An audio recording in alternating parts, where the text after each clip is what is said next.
And we have now a connection between your trains and IFS applications. So I think we all are eager to hear what is the value this type of solution can bring to you.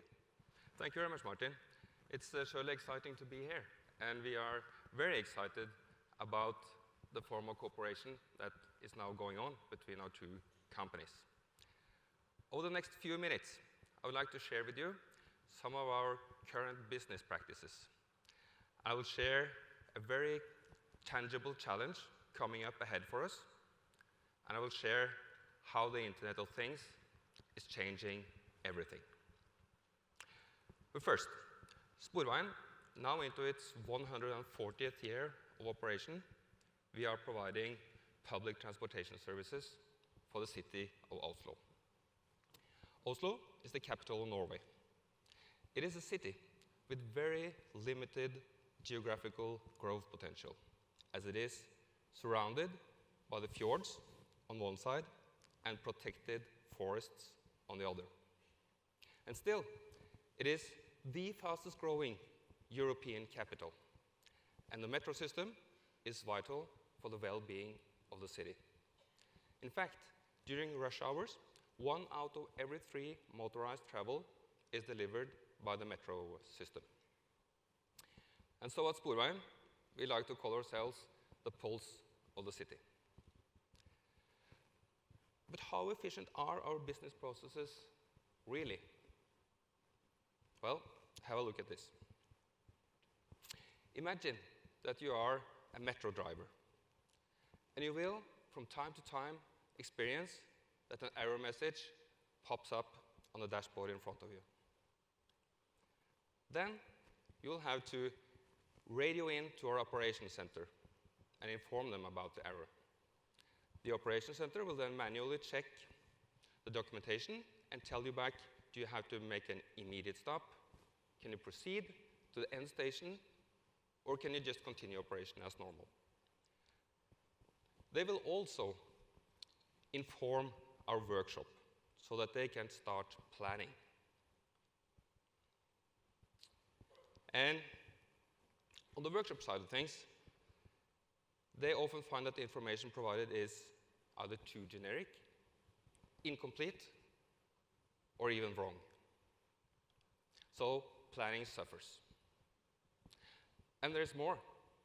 Weather conditions in Oslo can be quite harsh. We are looking at minus 10 degrees Fahrenheit in winter, mix in rain and snow. And so we experience that errors that manifest themselves during traffic magically disappear when the metro cars are inside a warm and dry workshop. So then as it back out into traffic, the error manifests itself again, and we have a repeat process. So let me be clear that at Sporveien we are very committed at changing business processes like this.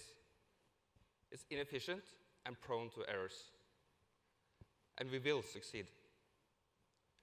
But first, let's have a look at the challenge coming up ahead.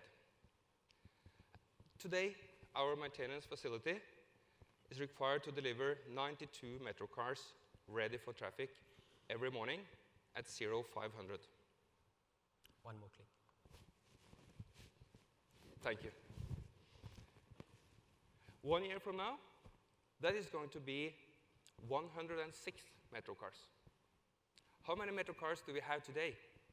We have 115. And how many will we have a year from now? Still 115. So the amount of cars that can stay inside the workshop at any given time is becoming drastically reduced. And add to this that they are getting older, and the metro cars acquire a lot of kilometers or miles. So while our automobiles back home may be looking at a 50,000 mile service, these guys come in for a 500,000 mile service, and that takes some 3 weeks to complete.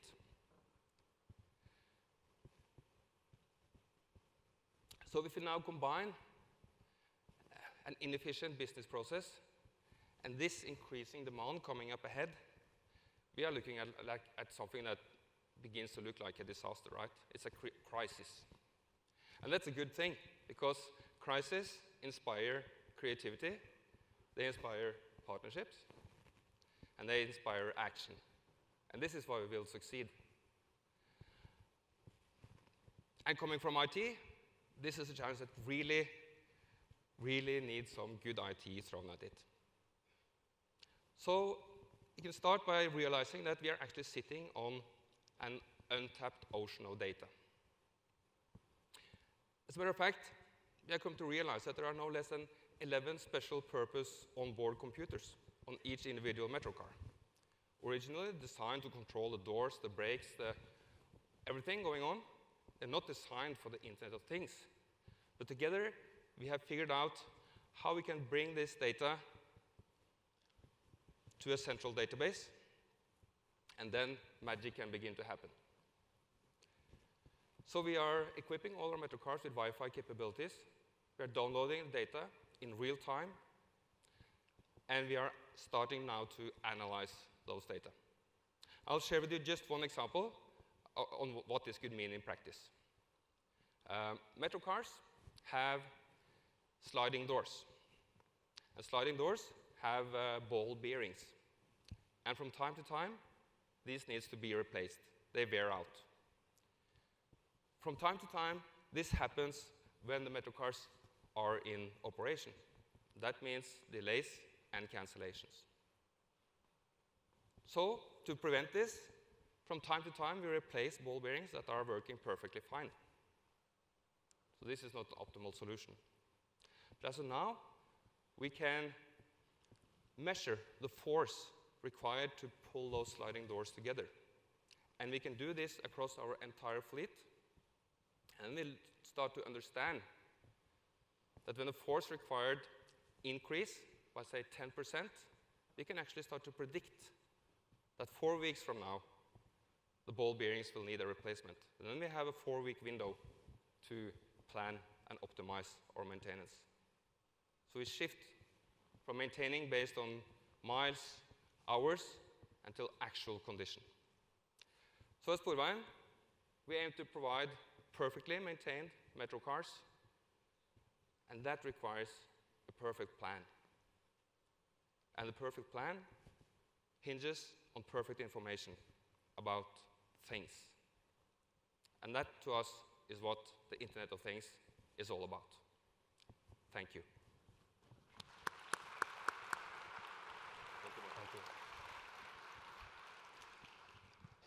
I would say this is a very impressive story. I mean, it's simple from that fact that we just bring the data over and can then take action. So how does it work? What we are doing is we are mapping these two worlds. We take the world of devices and sensors, and today there are solutions to actually monitor and capture this data. But the differentiator is when you really can operationalize, prevent and predict and forecast those type of things that might occur. And the way we do that, and this is the challenge, is really to make the connection between these worlds. And the way we do that is through Microsoft Azure. There are a number of great components there where we can, as I said before, upload this data, analyze it, and then send it over to IFS applications. Again, we have facilitated this connection through a reusable IT architecture. So to summarize, what I have been talking about here is actually two new user experiences. How you can talk to IFS applications, how you can visualize data through augmented reality, through glasses. And you saw a real example of, and there are of course many other examples of where Internet of Things can bring value, but now you also see what the architecture behind this can look like.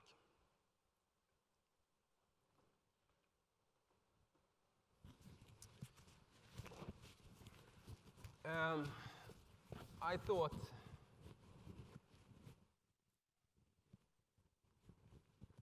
this was a typical bow tie day, being here on such great stage, so many great people, so many great friends here, and I thought I should give you some tips.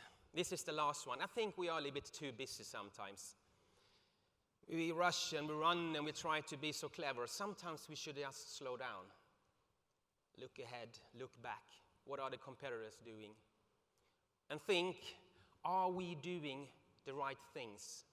And are we doing things right? ask you that questions. Are we doing the right things, and are we doing things right? I think you have been a great audience, and I have just been Martin Gunnarsson, so thank you.